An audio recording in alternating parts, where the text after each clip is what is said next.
Voor ons saam lees die woord van die Here, kom ons sluit net die oë en bid ons saam. Hemelse Vader, ons harte is vanoggend vol van dankbaarheid oor u goedheid, oor u liefde, oor u oneindige genade, u barmhartigheid. Ja Here, dat u in u groot liefde eerste na ons uitgereik het as sondaars en u seun gestuur het om vir ons sonde te sterf. Dankie Here dat u ons genadig is. Daarom het ons vrymoedigheid om na u te kom en u te aanbid as die lewende God, as die almagtige, as die heilige, as die alomteenwoordige. Ons buig voor u grootheid, ons eer u en ons loof u en ons prys u. Ons dankie vir u woord en ons vra dat u ook nou met ons sal praat deur die woord en ons harte ontvanklik sal maak vir dit wat u vir ons wil sê. Ons bid dit om u naamsondwil. Amen. Ek sê die teks ook op die skerm vir u. Vers 44, ek lees vanaf vers 44. Die volgende Sabbat het byna die hele stad Antiochië byeengekom om die woord van die Here te hoor. Toe die Jode die skare sien, is hulle vervul met naaiwer en het hulle dit wat Paulus gesê het teengestaan en belaster. Maar Paulus en Barnabas het prontuit vir hulle gesê, die woord van God moes eerste aan julle verkondig word, maar aangesien julle dit verwerp en julle self nie die ewige lewe werd ag nie, kyk, nou wend ons tot die heidenasies, want so het die Here dit aan ons opgedra. Ek het jou aangewys as 'n lig vir die nasies, sodat jy verlossing kan bring tot aan die uiteindes van die aarde. Dis 'n aanhaling uit Jesaja 49. Toe die heidene dit hoor, was hulle bly en vol lof oor die woord van die Here. En diegene wat vir die ewige lewe bestem was, het gelowig geword. Die tema vanoggend is God red mense wat hy in genade uitverkies. Maar mense gaan verlore omdat hulle Christus in ongeloof verwerp. Dis ons tema. Die beeld wat ek vanoggend wil gebruik is die van 'n manlike gimnas wat op die ringe 'n gimnastiek uitvoering of item doen. Almal van u het al 'n manlike gimnas gesien wat hom self op die ringe balanseer, baie moeilik. En daarop allerlei bewegings uitvoer. Die geheim is dat hy homself presies op die ringe moet balanseer en dat die ringe voortdurend gelyk en parallel moet bly. Anders sal hy val of 0 kry vir sy uitvoering. As hy een hand los, dan is dit verby. Hy kan nooit die een ring los nie, maar moet voortdurend perfek in balans bly.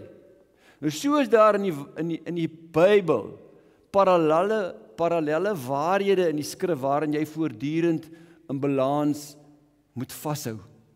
Jy moet voortdurend aan albei vashou. Anders sal jy in jou verstaan van God se woord misluk en die kans is baie goed dat jy ook in jou verstaan van God en sy woord en ook jou geestelike lewe skeef getrek gaan wees as jy van hierdie waarhede los. Geestelik sal jy lyk soos 'n gimnas wat net in een ring vashou en skeef hang. Dis wat met jou gaan gebeur. Die twee parallelle waarhede waaroor ek vanoggend wil praat en waarin ons gelyktydig moet vashou, kan ons op die verskillende maniere beskryf. Dit het in ons tema reeds uitgekom.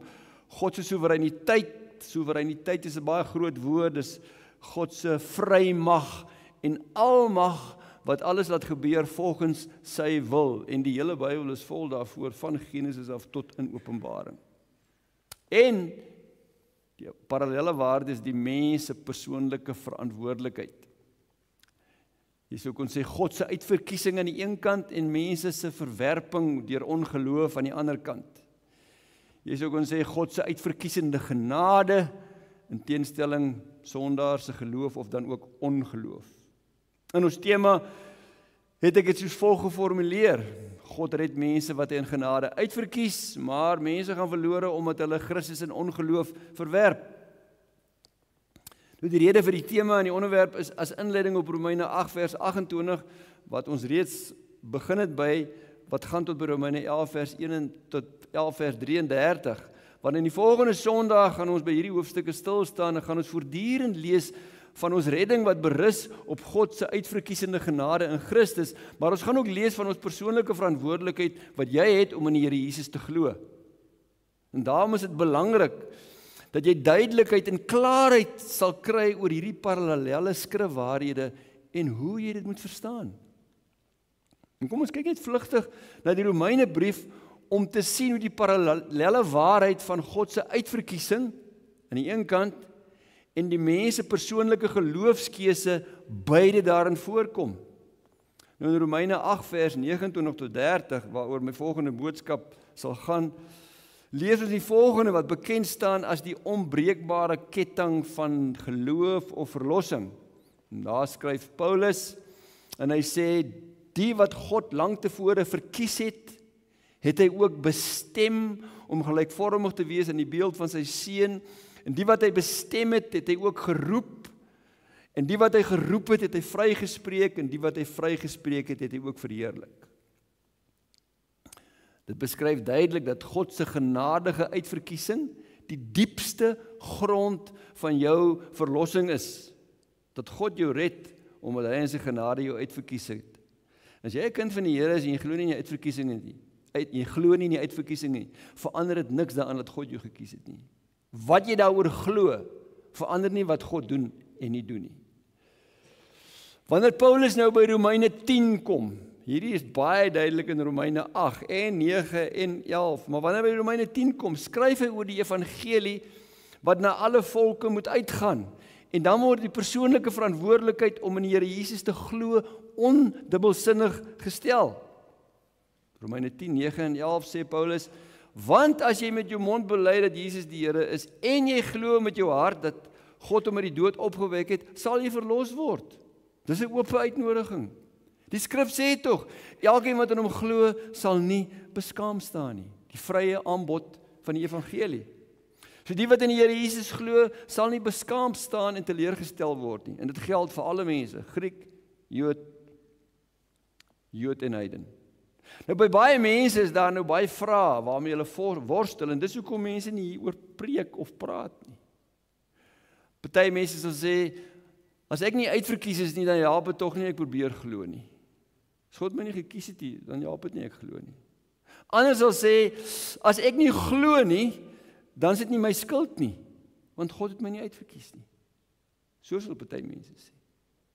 So, ek is fine. As ek nie glo nie, dan is dit nie my skuld nie, want God het my nie uitverkies nie. En ander sal sê, as ek uitverkies is, sal ek in elke geval gered word, maak nie saak wat ek doen nie. Dis wat mense hiermee maak. Kan ons so dink en praat oor hierdie dinge? Wat sê die Bybel? Vanoggend gaan ons kyk na hoe die Bybel daaroor praat, oor hierdie twee parallelle waarhede en hoe ons dit moet verstaan. Nou gaan ons terug na ons teksgedeelte om te kyk hoe Lukas, die skrywer en Paulus die apostel oor hierdie parallelle waarhede praat. Die een wat die meeste oor hierdie parallelle waarhede praat is Paulus, want hy het die grootste gedeelte van die Nuwe Testament geskryf. Nou ons lees in Handelinge 13 dat Paulus en Barnabas op die Sabbatdag in die sinagoge in Antiochië ingegaan het en daar gaan sit het en dan kry hulle 'n spreekbeurt. En dan verkondig Paulus die evangelie van die verlossingsboodskap van die Here Jesus en hy begin in die Ou Testament en hy gaan dwars deur.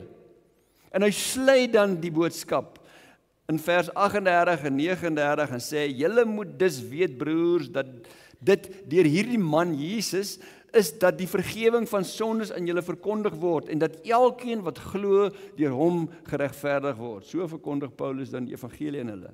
En dan lees ons wanneer hulle buite die sinagoge kom, smeek hulle vir Paulus, die mense wat buite is, om by die volgende Sabbat die evangelie ook aan hulle te verkondig. Op die volgende Sabbatdag, as Paulus daar, verkondig hy weer die evangelie. En dan verwerp die Jode die evangelie. Die Jode wat daar sit, verwerp hulle dit. En lees ons Hulle het dit wat Paulus gesê het teengestaan en belaster. Dan wys Paulus hulle op die radikale konsekwensies van hulle verwerping van Christus. En dan sê hy vir hulle, omdat julle die woord van God verwerp, beslis julle daarmee dat julle die ewige lewe nie werd is nie. Julle verwerp die woord, julle verwerp vir Jesus, julle is die ewige lewe nie werd nie. Een waarheid. Het is baie duidelik dat Paulus die Jode daarvoor verantwoordelik hou dat hulle Christus verwerp het en daarom nie werd is om die ewige lewe te ontvang nie. Hier is nie sprake van die Jode wat Christus verwerp omdat hulle nie uitverkies is nie. Die Bybel praat nie so nie. Nee, hulle verwerp Christus en hulle ongeloof is hulle persoonlike keuse en hulle sal daarvoor verantwoordelik gehou word. Nou die vorige Sabbatdag in die tempel het Paulus die Jode gewaarsku en gesê moenie 'n verkeerde keuse maak nie. Die vorige Sabbatdag het hy vir hulle gesê, pas dan op dat wat die profete gesê het nie met julle gebeur nie. Kyk, julle verag God, julle sal verstom staan en te gronde gaan. Pas op, moenie teen Jesus kies nie, moenie teen die waarheid van God se woord kies nie. So hulle is volledig verantwoordelik vir hulle verwerping van Christus. Maar dan enkele verse verder, wanneer Paulus die evangelie aan die heidene verkondig en die heidene kom tot bekering, sien ons die parallelle waarheid van God se genadige uitverkiesing, waar God sondaars red omdat hy hulle in genade uitverkies en bestem het om sy kinders te wees.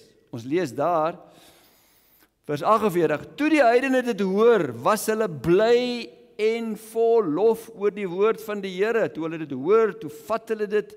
Ek beleef dit by die Himbas, mense wat nog nooit die evangelie gehoor het en dan verkondig die evangelie, dan gaan hulle oë oop. Dan gryp hulle vir Jesus aan. En dan sê Paulus, en diegene wat vir die ewige lewe bestem was, het gelowig geword. Ek kan dit nie duideliker as dit sê nie. Diegene onder die heidene wat bestem was vir die ewige lewe, het gelowig geword. Aangrypend, die heidene hoor die evangelie van verlossing in Christus en aanvaar dit met blydskap en dan die merkwaardige woord, diegene wat vir die ewige lewe bestem was, het gelowig geword. Hierdie heidene het gekies om in Jesus te glo. En hoekom het hulle gekies? Hoekom het hulle gekies? Hulle is deur die Vader gekies en bestem om sy kinders te word. Daarom het hulle gelowig geword. Miskien wonder jy, miskien dink jy, en jy verstaan dit nie en jou kop wil breek, want die twee parallelle waarhede kan volgens jou nie albei waar wees nie.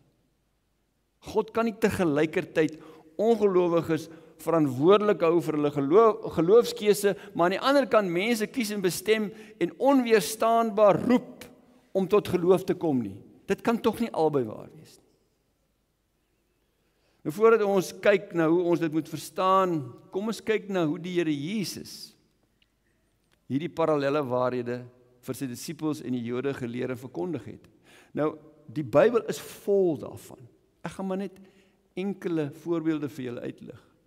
Maar belangrik om te hoor, wat het die Here Jesus geleer? Hy wat gekom het om vir sondaars te sterf.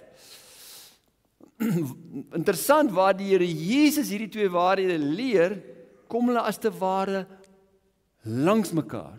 Hulle volg direk op mekaar, sonder dat die Here Jesus enige moeite doen om dit te verduidelik. Hy sê die een en dan sê hy onmiddellik die ander een. Eers blaai ons na Johannes 3. Nou die meeste gelowiges sal saamstem, of so dink die meeste van ons, dat 'n mens nie met iemand oor die uitverkiesing praat, wanneer jy vir iemand wil vertel hoe hy in die koninkryk moet kom nie. Jy nou by 'n ongelowige kom, gaan jy nie met hom jy wil nie met hom oor die uitverkiesing praat. Jy wil met hom praat net oor Jesus wat gesterf het aan die kruis. En as jy oor die uitverkiesing praat, en dominees vermy dit, hier is waarskynlik van julle wat nog nooit 'n preek oor die uitverkiesing gehoor het nie. Dominees vermy dit. En as jy praat, dan praat jy hoogstens met volwasse Christene wat al jare 'n pad met God stap. Maar al die briewe van Paulus en die evangelies is vol daarvan, van die begin tot die einde. Dis wat ons dit sou doen, maar Jesus het dit anders te gedoen. In Johannes 3 gesels Jesus met Nikodemus, 'n leier, fariseer, leermeester wat in die nag na Jesus gekom het, want hy wou nie hê die ander moes dit sien nie. Nou Jesus as die seun van God het presies geweet wat in Nikodemus se hart leef. Aan die einde van hoofstuk 2 staan daar sê hulle, niemand hoef vir Jesus iets oor mense te vertel, hy het geweet wat in hulle gedagtes aangaan. Ons sien dit op 'n hele paar plekke. Hy het presies, as jy met Jesus sit te gesels, dan weet hy wat in jou gedagtes aangaan voor jy nog praat. Want hy is die seun van God. Waarskynlik wou Nikodemus weet hoe 'n mens in die koninkryk van God kom, want dit is waaroor Jesus gepreek het. Maar hy praat eers met Jesus oor die wondertekens wat hy doen, en dat hy van God afkom, en Jesus reageer nie eers op sy opmerking nie, maar kom onmiddellik tot die kern van die saak. En wat sê Jesus vir hom? Jesus sê vir hom, amen, amen, ek sê vir jou, as iemand nie van bo gebore word nie, kan hy die koninkryk van God nie sien nie. Net so. As iemand nie van bo gebore word nie, kan hy die koninkryk van God nie sien nie. Die ou vertalings het gepraat van weergebore. Daar staan letterlik van bo, dit wil sê van die hemel af, gebore word nie. Kan hy die koninkryk van God nie sien nie. Nou waarvan praat Jesus hier? Wat is die wedergeboorte? Dit is die uitsluitlike werk van God deur sy Gees. Dit is die soewereine genadewerk van God in 'n sondaar se lewe, wat dood is in sy sonde en wat niks in sy eie toestand kan doen nie. Dis God wat deur sy Gees 'n sondaar wat dood is in sy sonde geestelik lewend maak. Dit wil sê, hy word deur die God se Gees van bo van die hemel af geestelik lewend gemaak en so word hy wedergebore en dan gaan sy oë oop vir Jesus. En dan neem hy Jesus aan en dan gryp hy hom vas. Dis die uitsluitlike werk van die Gees van God en die mens het geen aandeel daaraan nie, glad nie. Nou in Johannes 6 vers 63 beskryf Jesus ook die wedergeboorte en daar sê hy, dit is die Gees wat iemand lewend maak, die mens self kan dit nie doen nie. Jy kan nie jouself lewend maak nie. 'n lijk kan homself nie lewend maak nie. Kan nie, net van buite af. Die Gees wat iemand lewend maak, omdat jy dood is in jou sonde, die mens self kan dit nie doen nie. Wat ek vir julle gesê het, kom van die Gees en gee lewe. En die Gees doen dit wanneer en in wie se lewens hy dit wil doen. 'n Soewereine werk van God se Gees. En Jesus bevestig dit in vers 8. Daar sê hy vir Nikodemus, die wind waai waar hy wil en jy hoor sy geluid, maar jy weet nie waarvandaan hy kom en waar hy gaan nie. So is elkeen wat uit die Gees gebore is. Ons sien dit net gebeur. Ons sien net hier kom iemand tot bekering. Dis God se Gees wat lewe skep. Soos wat jy geen aandeel het in jou geboorte nie. Amriel het geen aandeel gehad in haar geboorte nie. Dis iets wat met haar gebeur het. Het jy ook geen aandeel in jou geestelike geboorte nie? Wat deur God van bo af plaasvind en deur sy Gees wat jou lewend maak. Dit is duidelik dat Nikodemus dit nie verstaan het nie. Ons lees, Nikodemus sê vir Jesus, hoe kan 'n mens weer gebore word as hy reeds oud is? Hy kan tog nie 'n tweede keer in die moederskoot ingaan en gebore word nie? Nou daar lê meer in dit wat Nikodemus sê as wat ons net so op die oppervlak lees, maar Nikodemus het geweet, Jesus praat oor geboorte in 'n geestelike sin. Die Fariseërs het ook so geleer. Hy was immers 'n geestelike leermeester in Israel. Maar hoekom was dit vir hom vreemd? Om deur geboorte 'n nuwe mens te word was vir hom vreemd, want geboorte is nie iets wat jy kan doen nie. Jy het nie enige aandeel daaraan nie. Dis iets wat met jou gebeur. Dis nie soos hy oor die koninkryk gedink het nie. Met sy vraag is dit duidelik dat Nikodemus gedink het dat hy as 'n mens iets moet doen om 'n nuwe mens te word en so die koninkryk binne te gaan. As Fariseer wou Nikodemus juis deur wat hy doen, deur sy wetsonderhouding die koninkryk binne gaan. Nou moet hy hoor, dis nie wat hy doen nie in die eerste plek nie, maar dit wat God in 'n sondaar doen deur die werk van sy Gees. Hy het waarskynlik soos volg geredeneer, soos wat dit onmoontlik is vir iemand om as mens self weer gebore te word, want geboorte is nie iets wat jy self doen nie, so is dit onmoontlik vir 'n mens om geestelik opnuut gebore te word, want die mens kan dit nie doen nie. Dit was vir hom vreemd. So is daar baie Christene wat wedergeboorte misverstaan as iets wat hulle kan doen. As hulle dit lees, dan dink hulle, as jy vir hulle sê, jy moet wedergebore word, dan dink jy, maar hy sal wedergebore word, hy sal dit doen. Jy word nie wedergebore deur 'n gebed te bid nie. Daar's ook nie 5 of 10 stappe wat jy kan volg nie. Dit kan gebeur wanneer jy 'n gebed bid. Maar dit gebeur nie omdat jy die gebed bid nie. Dit gebeur omdat God dit doen. Net soos wat 'n babatjie niks kan doen om gebore te word nie, kan 'n sondaar dood in sy sonde niks doen om gebore te word nie. God doen dit vrymagtig, soewerein, uit louter genade deur die werking van sy Gees. Dis hoekom ons bid dat God mense sal red en hulle harte sal verander deur sy Gees. Wedergeboorte deur die Gees is net 'n ander manier om God wat jou kies en roep. Ons het by die vorige boodskap daarby stil gestaan, sodat jy tot geloof kan kom om dit te beskryf. Dis dieselfde as die effektiewe roeping in Romeine 8 vers 28. So deur die wedergeboorte roep God sondaars dood in hulle sonde tot lewe, tot 'n lewende geloof in Christus. Nou nadat Jesus met Nikodemus oor die wedergeboorte as alleen werk van die Gees en as voorwaarde om die koninkryk binne te gaan, is die eerste parallelle waarheid, beweeg Jesus in sy gesprek, kan my gaan lees, sonder om dit te verduidelik.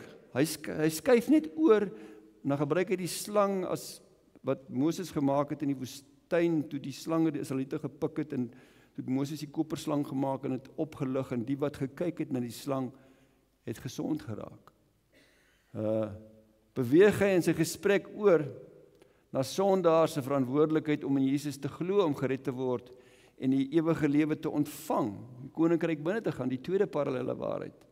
En die tweede waarheid leer Jesus in die bekende Johannes 3 vers 16, waarskynlik die vers wat almal van ons ken, want so lief, dit sê hy ook vir Nikodemus, het God die wêreld gehad, dat hy sy enige gebore seun gegee het, sodat elkeen wat in hom glo nie verlore mag gaan nie, maar die ewige lewe kan hê.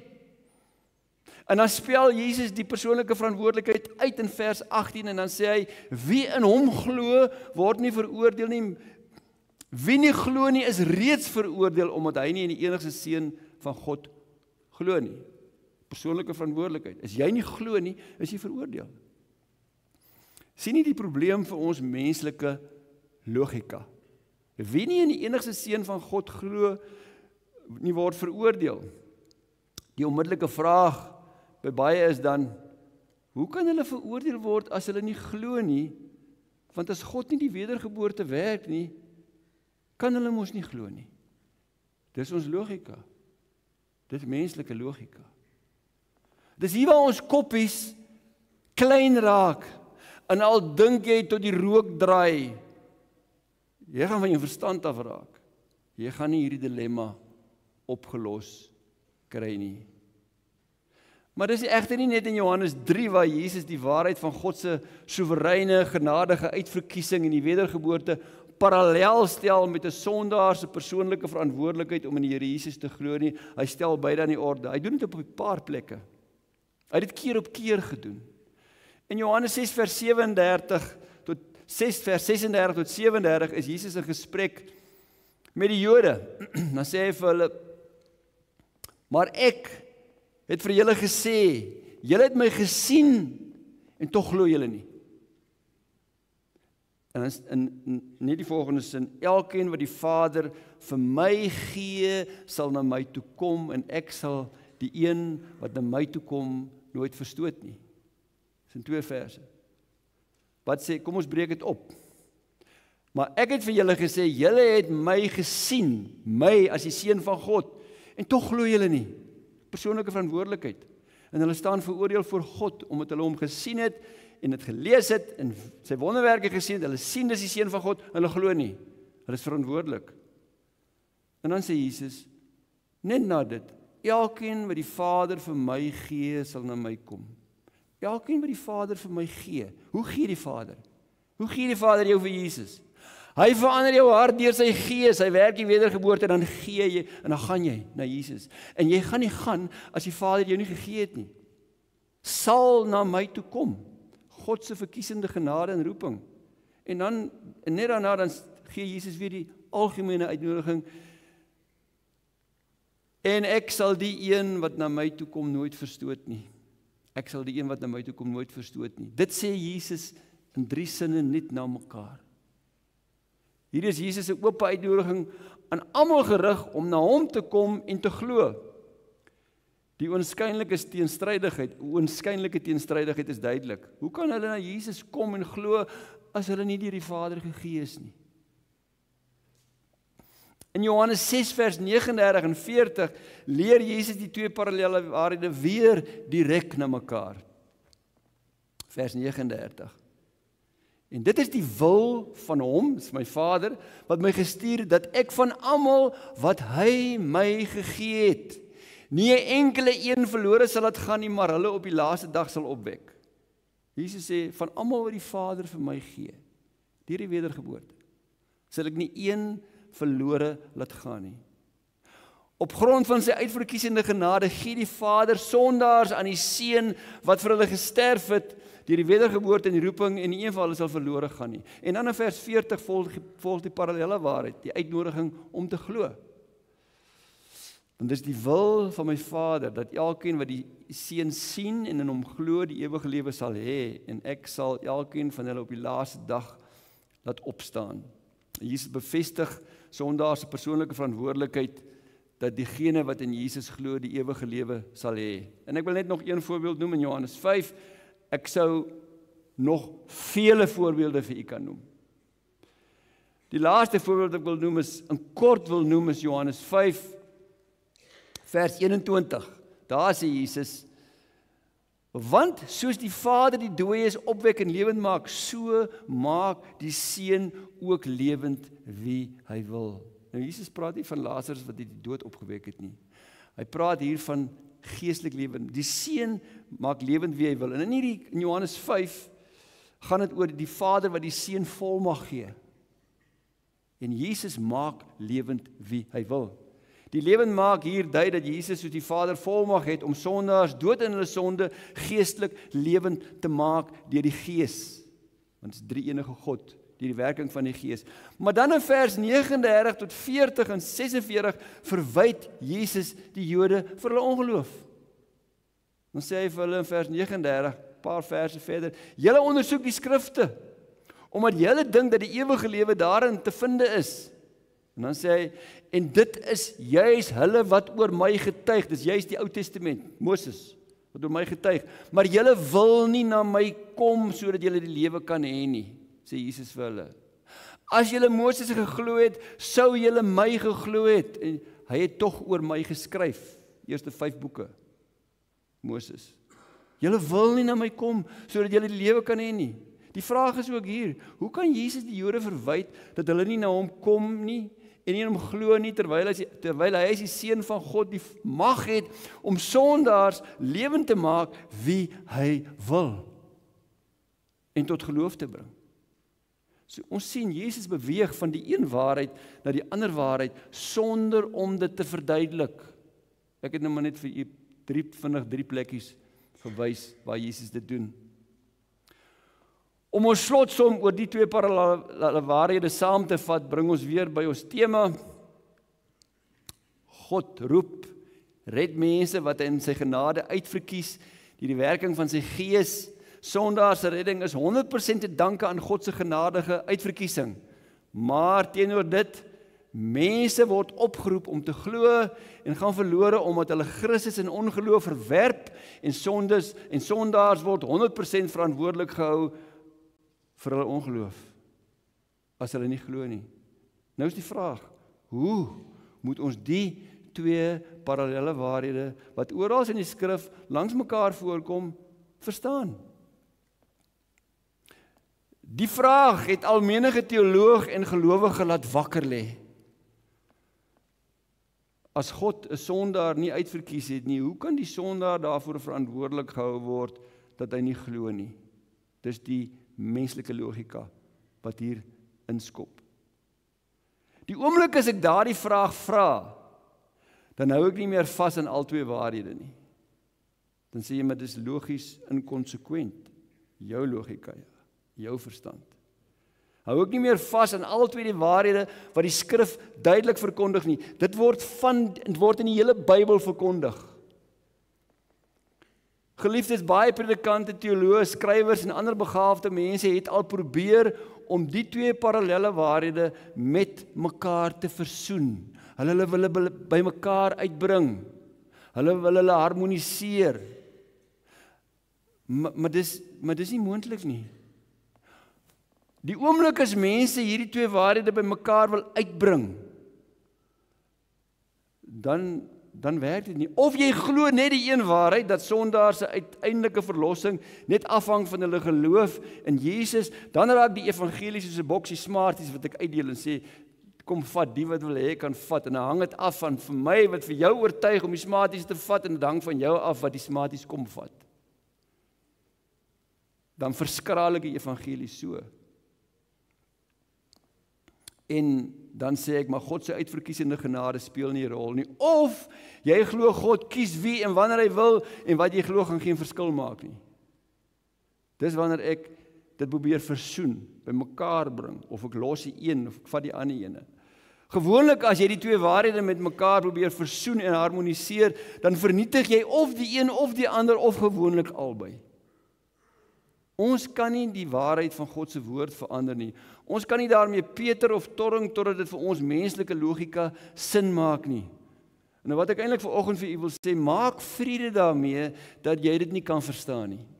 Jy gaan dit nie verstaan nie. Ek kan dit ook nie verstaan nie. En glo albei onvoorwaardelik, want dis wat God se woord onvoorwaardelik verkondig.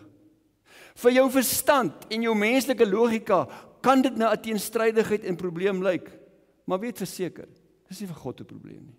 Glad nie. Vir sy alwysheid is dit nie 'n probleem nie. Jou verstand is minute en is nog deur die sonde aangetas ook. Daarom gaan jy dit nie verstaan nie. Die feit dat jy dit nie verstaan nie, maak dit nie minder waar nie. Dan verhef ek my bokant God se woord. En doen nie afbreek aan enige van die twee waarhede nie. Jou en my onvermoë om die oënskynlike teenstrydigheid op te klaar en te verstaan is 'n probleem vir my klein breintjie. Maar nie vir God nie, in sy alwysheid nie. Vir wie die geopenbaarde waarheid geen probleem is nie.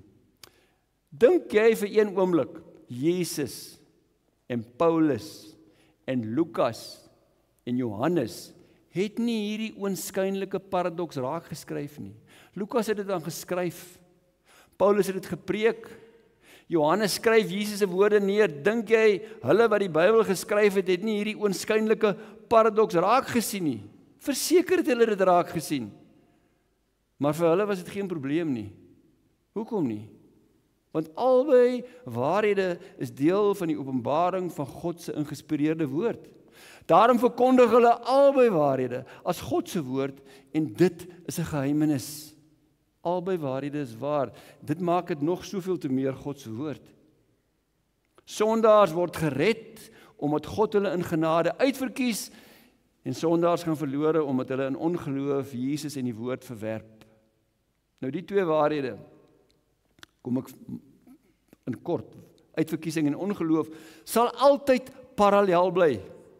Soos die spore van 'n treinspoor en hulle sal nooit by mekaar uitkom nie. Die oomblik as jy hulle by mekaar uitbring, met jou menslike logika, wat gebeur? Die trein ontspoor.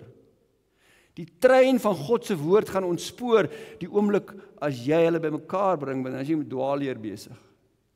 Die twee waarhede is soos die twee pole van 'n battery, positief en negatief.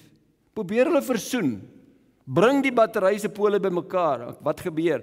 Dan blaas jy die battery van God se woord op met jou menslike logika. Al wat oorbly is om albei waarhede met jou hele hart te glo as deel van God se geïnspireerde woord. In 2 Timoteus 3 vers 16 staan daar letterlik: elke skrifdeel is deur God uitgeasem. Troos jou daarmee dat vir God is die twee waarhede nie teenstrydig nie.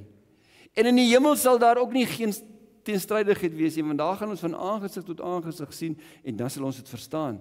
Vir nou kan Deuteronomium 29 vers 29 jou hart tot rus bring. En wat staan in Deuteronomium 29 vers 29? Wat verborge is die Here ons God se saak. Hierdie is verborge. Die 83 vertaling, wat nie geopenbaar is nie, is bekend aan die Here ons God. Jou koppie en my koppie is te klein om dit te pluis en te probeer harmoniseer en met mekaar te bring. Ek sluit.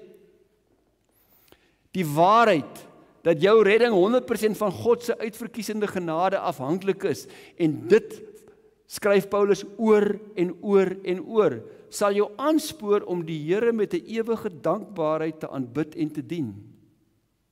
En die waarheid dat sondaars 100% verantwoordelik gehou sal word vir die geloofskeuse wat hulle vir die Here Jesus maak, sal jou motiveer om Jesus Christus se verlossingsboodskap met elke mens wat jy teekom te deel, want Jesus het gesterf vir sondaars.